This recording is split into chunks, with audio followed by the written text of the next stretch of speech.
Creating your own reality. Is it possible for me? I am Jennifer Hill, the consciousness architect, and I am here to tell you that it's not only possible, it's closer than you might think. Welcome to the show. Hello, my name is Jennifer Hill, and welcome back for another episode of Regarding Consciousness. I am your host of today's show, as well as CEO of OptiMatch, looking to align human beings around the world with greater psychological safety. And today we have with us best-selling author, thought leader, and influencer, Ambreen Nadeem. Ambreen is the founder of Psychology Talks. She's a psychologist herself and is passionate about helping people understand the importance of psychology in their daily lives. 20 years ago, she embarked on a journey to write her book. She accumulated knowledge from observation and studying different fields and studied thousands of lives to make her work more credible. She is passionate about understanding the human psyche, which is one of the many reasons that she and I connected so deeply via our mutual friends at the Octopus Movement, and is the best-selling book of the author, The Algorithm of Life, The Code to Choose Your Destiny. It is such a pleasure to be here with you, Ambreen. I remember when you and I got to sit on a panel a little while back, I was really fascinated by your journey and your story, and then getting to know you better. I'm so excited to share it with our listeners and viewers today. So thank you for being here with us. Thank you, Jennifer, for inviting me here on your podcast. It's really a privilege and an honor to be here. And yes, I remember the time, especially when you share your wisdom over there during the panel. It was really fascinating. And I think that's how we clicked, because I feel that the like-minded brains are drawn towards each other through the vibes, through the frequency that they emulate. So I think that's how we connected. And I'm so blessed to be connected with these kind of like-minded people like you. So thank you so much. Thank you, Ambreen, for your journey and sharing a little bit about it with me on our last call. I find it so inspiring that here you are, a woman. I think you told me you grew up in Pakistan and you Yeah. had this dream of better understanding people, of writing a book. Talk us through a little bit about what was the journey of that life within your own consciousness. I know you and I both had our own struggles with mental health throughout our lives. Tell us how the book came Yeah. to be birthed and how you got to where you are now, inspiring people around the world. Yeah, thank you for asking me that question, because I think that's a very deep and profound question. And it actually that changed my life, that changed my consciousness. And then I think once we move to the higher level of consciousness, everything changes around us. I'll start from like my journey started when I was very young. My actually dad was working with a very renowned multinational company called Pfizer, and he was enjoying a very good job over there. And but then he lost the job, because at that point in time, Pfizer was going through some restructuring, and my dad actually got the golden handshake, and then he lost the job. But after that, we went through severe financial crisis, and because he was not able to find a good job again, or it is not up to his level, so he opted for some business, and in which he faced a lot of losses. And that's when he got the big hit. And at that point in time, like, I was very young, and I thought that this life is not going to change, and these troubles going to stay for the rest of the life. And I developed severe depression. And in those moments, actually, it was so severe that I decided to actually take my life.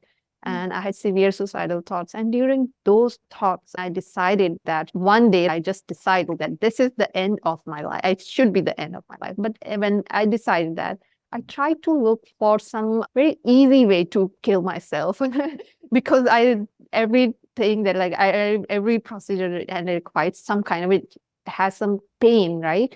And I said, oh, it's so painful. I don't want to die a painful death. So I was looking for some very easy way which could induce a death very easy. But during those thoughts, I realized that if I'm looking for the easy way out, that means I'm going, like, I want to go remove this pain from my life, not the life itself. Mhm. And when it occurred to me that this, and then I realized that I'm not going away, or I'm not trying to get rid of the pain itself. I'm trying to get rid of the thoughts that making me painful. And when I realized that, I said, "Oh my God, this is something that I need to change. This is something linked with my thought, not with the outside world." And when that realization happened, I started changing my thoughts. And it may sound a cliche that when you change your thoughts, everything around you changes, or when you start to change the look at the things you look at change. It's actually real. And I felt it, I faced it myself.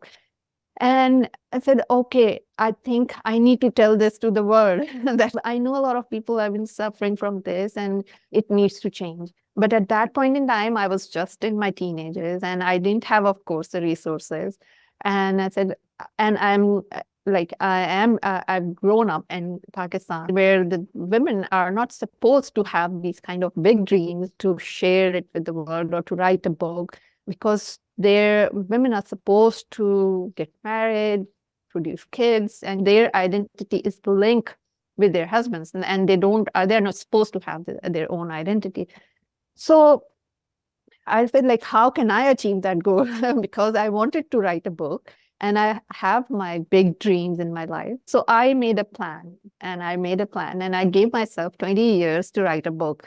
And then, like in those years, I said, like, how I will build my identity. So whomever, like, if I'm sharing my idea with the people, so people should take me as an expert and believe in me, what I'm saying. So I said, I'll build my career, I like establish my career, I'll get married, because I need to conform to the societal norms as well, because otherwise society wouldn't have accepted me. So I made a complete plan. And then, like, when those 20 years were over, of course, in the meantime, like, I was working on that, on my building identity and everything. And I had my own struggle, although I had written the plan,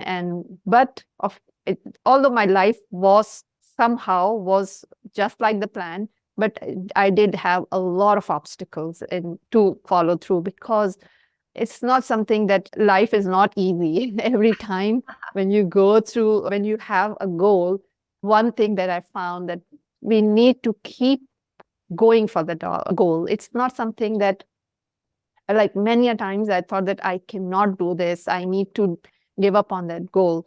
But I just kept going little by little. And I think that's why I gave myself 20 years, because I knew that I won't be able to achieve it so early.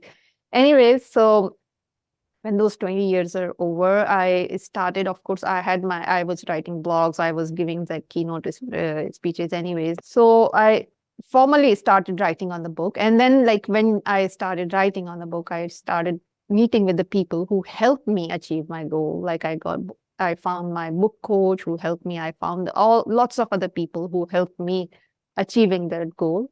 And then I actually was able to publish the book on 2022. Yeah, it's Yeah. incredible. What a beautiful journey. I love how you were sharing about the story that there are obstacles and challenges, and that we sometimes think, oh, the path is going to be straight and narrow. I'll just write a book over 20 years. Just before this, a dear friend of mine, who's a best-selling author herself, had shared with me a TikTok video from Louise Hay, of course, the prolific writer Yeah. and founder behind Hay Yeah. House. And Louise shared the story of her first accidental book she ever wrote. Mhm. And she started making this list of symptoms and beliefs and how they correlated. And she tells a friend and she says, I published it. And he says, oh, great. How many did you publish? Like 15, 20? And she said to him, 5,000. And he said, Oh. oh, you're never going to be able to sell those. And after a Mm. couple of years, she sold it. And then she wound up selling out of all the ones she had and then rewriting the book to make it even more in alignment with her audience. And yet, how many times, Ambreen, do we have a dream, whether it's a dream job or writing a book or finding our soulmate, and somebody tells us we can't, or it's hard, or to your point, Yeah. Yeah. we go through these depressive thoughts, much like you. This is why one of the many reasons I think we Mhm. connected on that mental health panel. I remember being 18 or 19, one of the first times I tried to kill myself. And much like you, I literally drove down to San Diego, where I lived at the time, about 40 minutes south of my parents. And I went to Balboa Park, which is this beautiful park. And I thought about jumping off like a two-story building. And then, wait a second, what if that doesn't kill you? And so then I opted to go the pills route. And Mhm. after trying to kill myself a couple of times between 18 and 21, I realized I'm here. I'm still here. And there's a reason. And to your point, and Louise Hay, and so many wonderful thought leaders, if we can be aware, bring our consciousness, as Arthur Samuel Joseph, my dear friend, would say, bring our conscious awareness to our thoughts, and then ask ourselves, are these thoughts helping me? Or as you discovered, Ambreen, are they causing me pain? And the other Mhm. part of your story, I was actually quoting you yesterday to a friend. You and I had this profound conversation the other Mhm. day. Mhm. And one of the other struggles I remember you mentioned to me is the idea of destiny. How much of our lives is Yeah. predetermined? I have this Yeah. conversation with people often. You might get a horoscope reading or human design or numerology or a palm reading, which I know Yeah. you mentioned to me. Yeah. And we think in some ways, this is my life. It's going to go this way. So why am I even bothering making a choice of Mhm. who to date, what job to take? So tell us a little about your journey and how you Yeah. discovered that we actually could put the harness and the reins of our destiny back into our own hands. Yeah, that's a very good question. And thank you for asking me because this is one thing that actually troubled me a lot because these were the thoughts that actually were making me depressed. As I actually were sharing with you that my dad was a palmist and my uncle was a palmist, my grandfather was a palmist. So it's I inherited. And also I learned from them all the time. Basically, when we read palm, we can actually predict future and that's what used to make me feel so, I would say, annoyed that why does it happen exactly the same way I predict? That means that I thought that there's nothing in our hand, right? And that's basically that was the main reason I was feeling depressed because I thought that lines in my palms cannot be changed, and what is written is actually written on the stone. So the thing is, it's in a way it is true, but we have some control. And that's exactly why I have written this book because we can take charge of our destiny if we know it. Otherwise, I feel that if we don't know that we're gonna go on an autopilot mode and we'll just follow the destiny. Okay, what's the concept that I actually found out is especially in those darkest moments, which I find the most enlightening one because those were the ones when I actually connected with myself and have discovered all these ideas because I thought that during those times that I can be in charge of my destiny. Okay, so the concept is all about that I like even yesterday, like that day I shared with you, I started with this. I will start my concept with this by quoting Shakespeare, where Shakespeare has a profound wisdom, and I really love to read about Shakespeare plays and his writing. In his play, As You Like It, he said that this world is stage, and we all come into this world, play our character, and exit. So it is exactly the same. The script of the entire world has been written the way Big Bang happened and the way it's going to end. It's exactly the same way. A script is written. We cannot change. But what we can change is we can choose our role that what role we want to play in this world. And for example, if someone is not as fortunate or as privileged, like is born into this world who's with less privileged environment and circumstances, then he can change it if he wants, because the first thing is that he should want it and he should believe in it that he can do it. And if that person wants what if he knows what he wants in the life, then he choose his character, right? That what exactly without it knowing what you want, you will be like living your life very randomly, like someday could be doing something else, the other day would be doing something else. So the main point is you should know exactly what you want to do, right? It doesn't matter whether you are a poor or you're rich or whatever the circumstances is, but you should know exactly what you want to do. And then when you realize the purpose, that means that you have certain goal. And then you have to link your purpose, merge your thoughts with the emotions, because that is the, I would say, the deadliest combination when you have your thoughts and emotions together. Because, and why am I saying thoughts? Because we need to see that everything in this world is governed by some physical laws, right? It's everything is physical in nature. The only thing that is not physical in nature is our soul, right? That's the pure form of energy.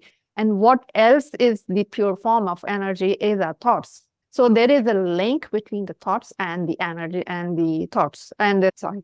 So this, like when you have to, and I've like also mentioned in the book that our soul speaks the language of the emotion. So you have to link your thoughts with the emotions. So there is a connection between soul, thoughts, and the universe.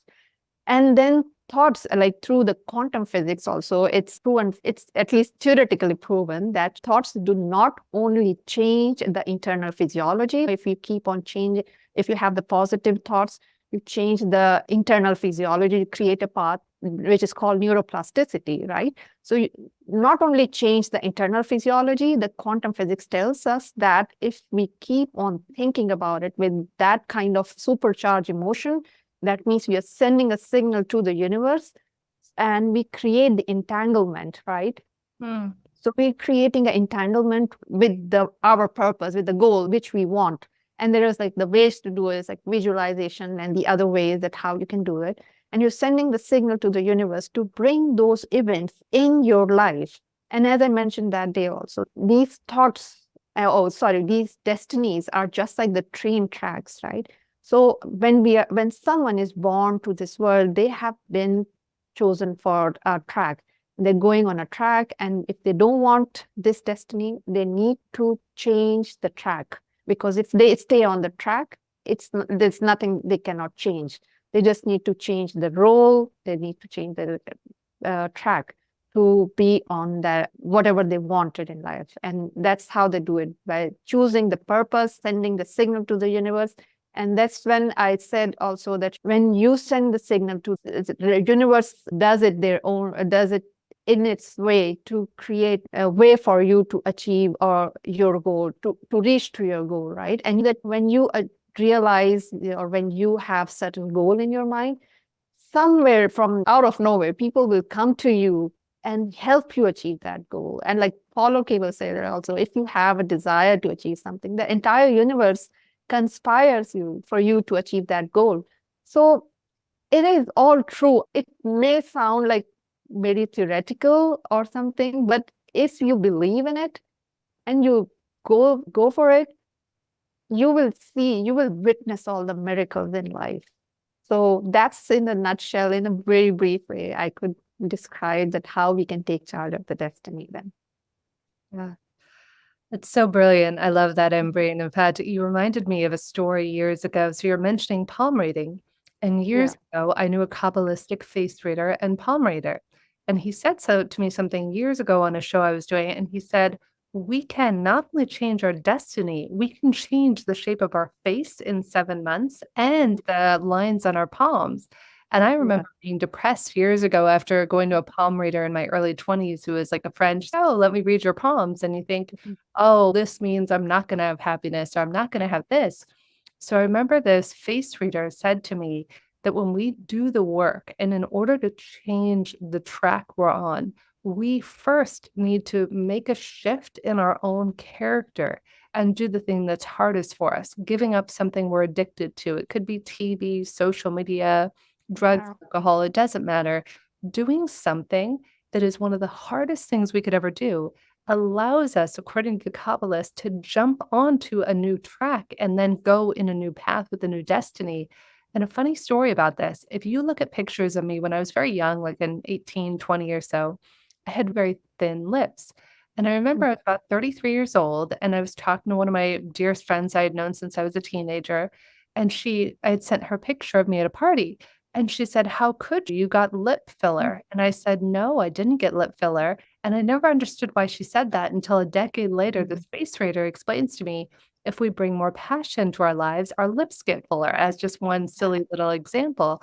And Yeah. so the question is, what action can we take as human beings that will allow us to quantum leap into the destiny that we want rather than the one we don't. Are there any last thoughts you have for the audience or feedbacks on how they can change the train track of their life and fulfill the life of their destiny, just like you talk about in your book?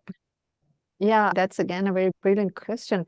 And the one thing is basically, as I mentioned, they need to realize the purpose. They need to believe in themselves that they can achieve it. Because most of the time, what happens is if we ask, let's say, someone who is not, let's say, a very privileged, who's not in a privileged environment, and if he wants that kind of abundance in life, they don't believe in themselves. They said, "Oh my God, that's not possible." So one thing, like they need to have that big dream, and they need to believe that they can achieve that dream. Because if they don't believe in themselves, nothing's gonna happen. Because as I mentioned, that thoughts should be paired with emotions. Very, because once we have that kind of alignment with the thoughts and emotion, we are in the harmony, because our mind, body, soul, everybody, everything, like all the aspect work in alignment.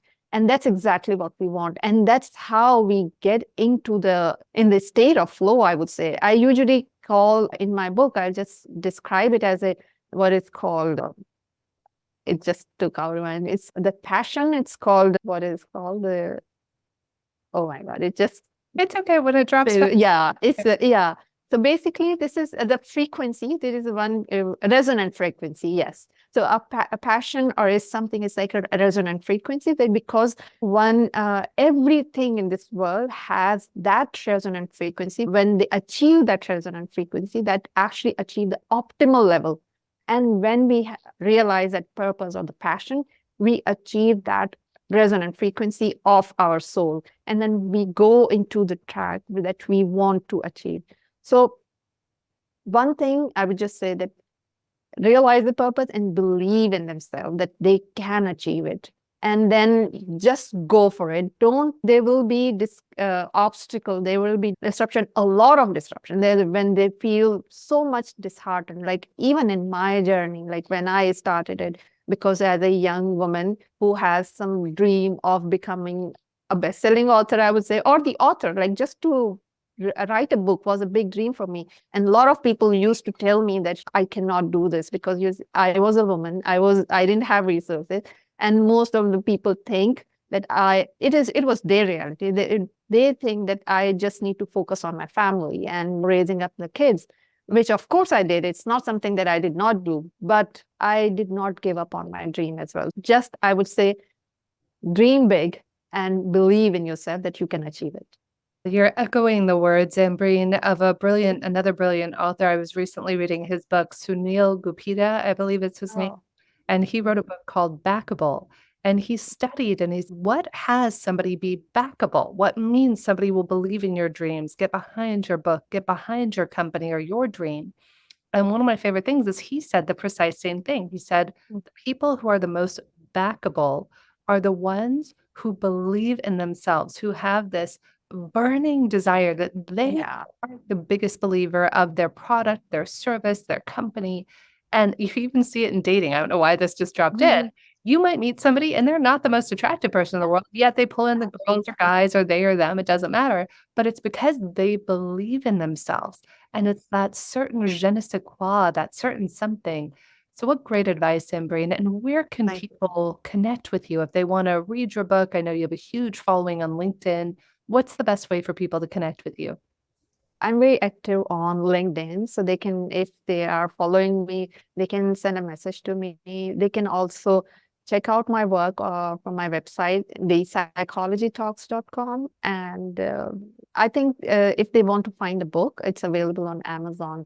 But I think the easiest way is they can reach out to me through LinkedIn. I'm very active on LinkedIn. Beautiful.